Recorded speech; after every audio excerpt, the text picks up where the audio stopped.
"Nobody knows what utter hell it is to be Prince of Wales," Charles said in November 2004. His idea of hell, it must be said, is unlikely to be shared by most of his future subjects. Take, for example, accounts of what it is like to have Prince Charles come to stay for the weekend.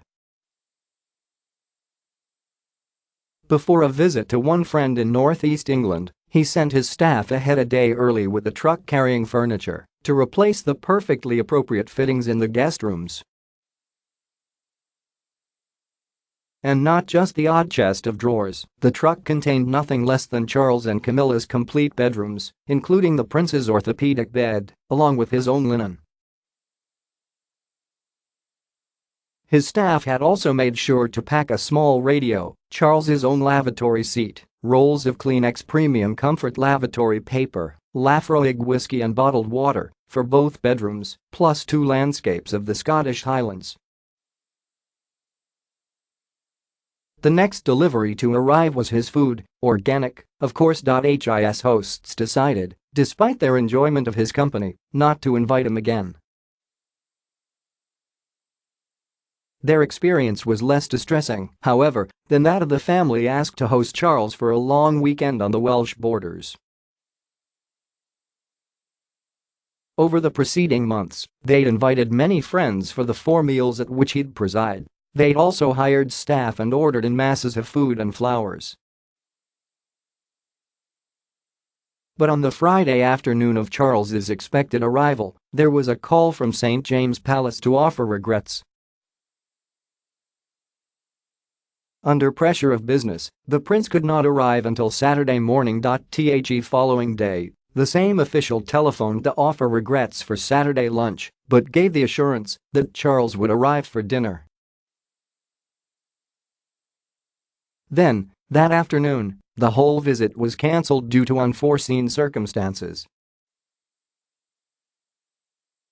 The considerable waste and disappointment were not mitigated when Charles later revealed to his stricken hostess the reason for his cancellation. He had felt unable to abandon the beauty of his sunlit garden at Highgrove, he said. For about 6 months of every year, the heir to the throne enjoyed a unique lifestyle in beautiful places, either in seclusion or with friends. Although his traveling staff, a butler, 2 valets, chef, private secretary, typist and bodyguards, could anticipate most of his movements between his 6 homes, the only definite confirmation of his final destination, especially to his hosts, would be the arrival of a truck carrying suitcases, furniture, and food. There then followed endless telephone calls with his staff as he changed his mind about his future plans and projects. For 4 months every year he lived in Scotland, where he expected people to visit him from London, usually at their own expense.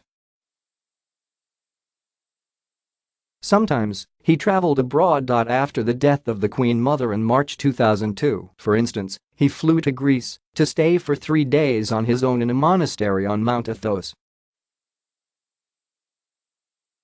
Unfortunately, someone took a photograph that showed the prince stepping off a boat with a butler and a remarkable amount of luggage in tow, certainly far more than anyone could need for a few days' meditation.